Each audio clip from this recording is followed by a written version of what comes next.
সুপ্রভাত সুধী দর্শকবৃন্দ। গত ২ মাস আগে স্ট্রবেরি নিয়ে করা ভিডিওতে যে চারাগুলি বসানো দেখিয়েছিলাম, আজ এগুলি টব ভর্তি ঝাঁকড়া গাছ। ডিসেম্বরের শেষে বা জানুয়ারির প্রথমে স্ট্রবেরি গাছে ফুল আসতে শুরু করে। দেখুন, প্রত্যেকটা গাছে আমাদের হয় কুঁড়ি রয়েছে কিংবা ফুল ফুটে রয়েছে। এক একটা ফুলেই কিন্তু এক একটা স্ট্রবেরি ধরবে।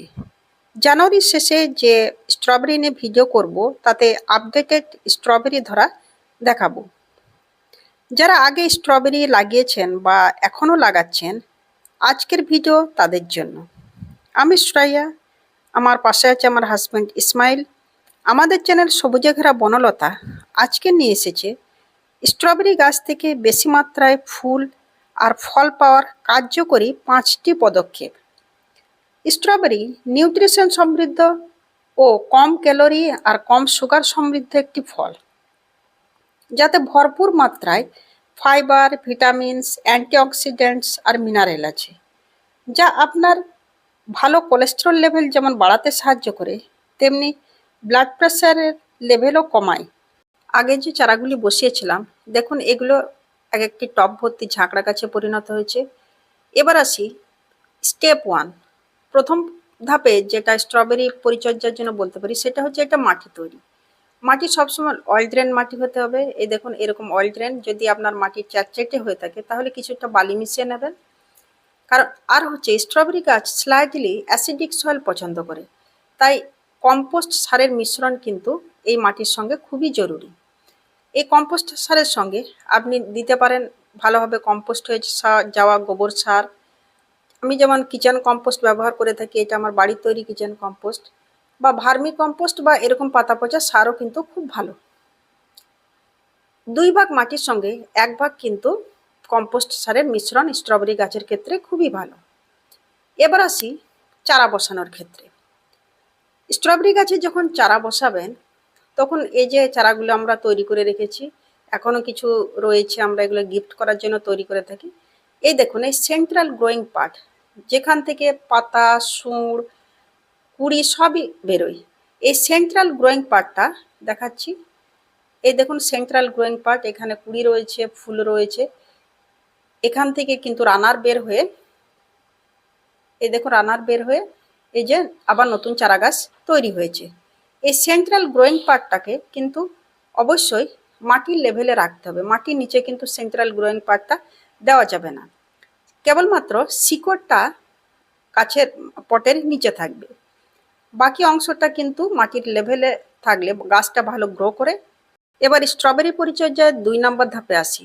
গাছটির বয়স যখন 2 মাস হয়ে যাবে মোটামুটি, তখন কিন্তু এদের ফুল কুড়ি আসতে শুরু করে দেবে। এই অবস্থায় গাছটি এতদিন ঝাঁকড়া করা হয়েছিল, সুরগুলো বসে বসে যে গাছটি আপনি ঝাঁকড়া করলেন, 2 মাস পরে কিন্তু আর গাছটিকে বাড়তে দেওয়া হবে না।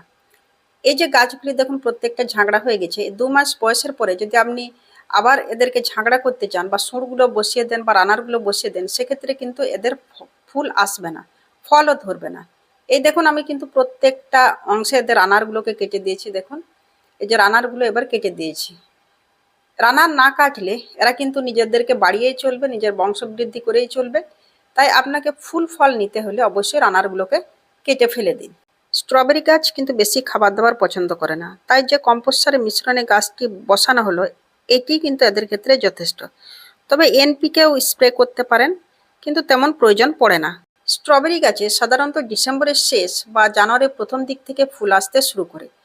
ফল মোটামুটি জানুয়ারির শেষ দিক থেকে পাবেন এবং ফেব্রুয়ারি মার্চ পর্যন্ত ফল পাবেন, এপ্রিলেও হবে। তবে গরম পড়ার সঙ্গে সঙ্গে ফলের গুণগত মান আর আকার কিন্তু কমতে থাকে। তাই স্ট্রবেরি গাছ একটু সময় করে লাগিয়ে শীতের দিকেই ফলটা তোলার চেষ্টা করুন। এবার স্ট্রবেরি পরিচর্যা 3 নম্বর ধাপে আসি, যেটা খুবই গুরুত্বপূর্ণ। আমাদের দেশে যে সমস্ত শীতকালীন স্ট্রবেরি চাষ হয়, সেটা কিন্তু সম্পূর্ণ রোদে রাখা দরকার পড়ে। মোটামুটি 4-5 ঘন্টা রোদ তো অবশ্যই দরকার।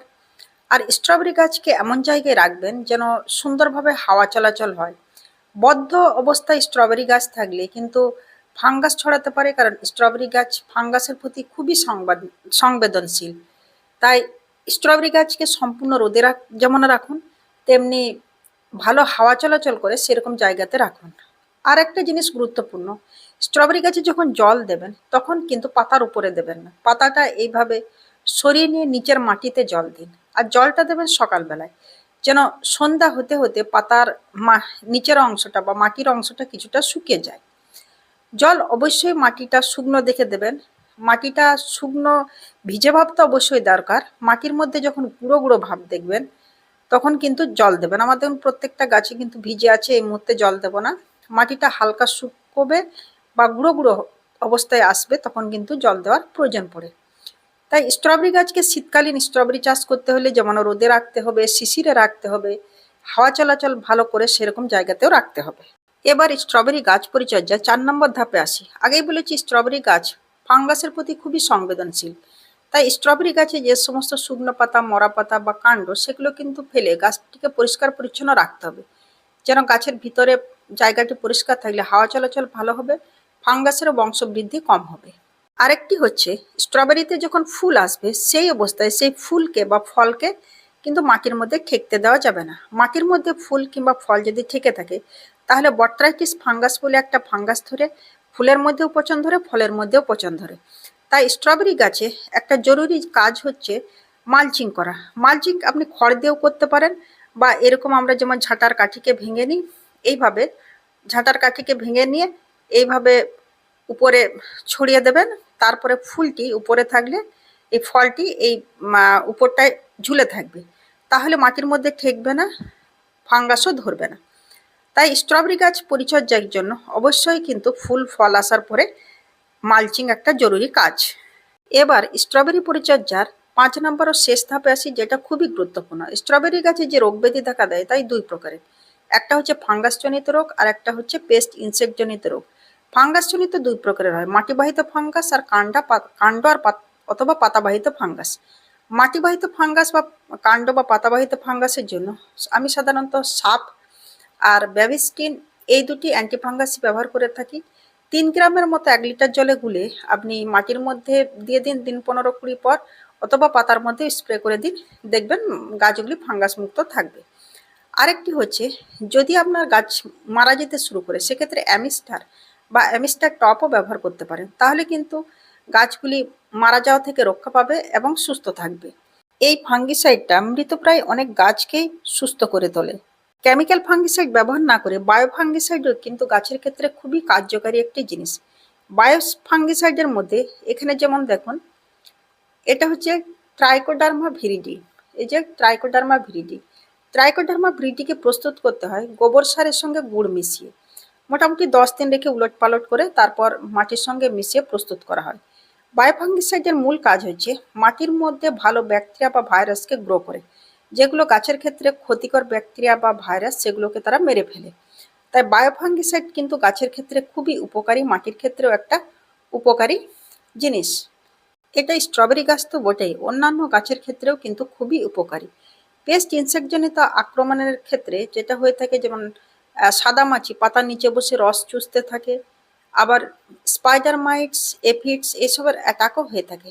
এক্ষেত্রে যদি প্রিভেন্টিভ হিসাবে আপনি যদি নিম অয়েল মোটামুটি 1 লিটার জলে 5 ml নিম অয়েল নিয়ে স্প্রে করে দেন 15 দিন পর পর, তাহলে অনেকটাই রক্ষা পাওয়া যায়।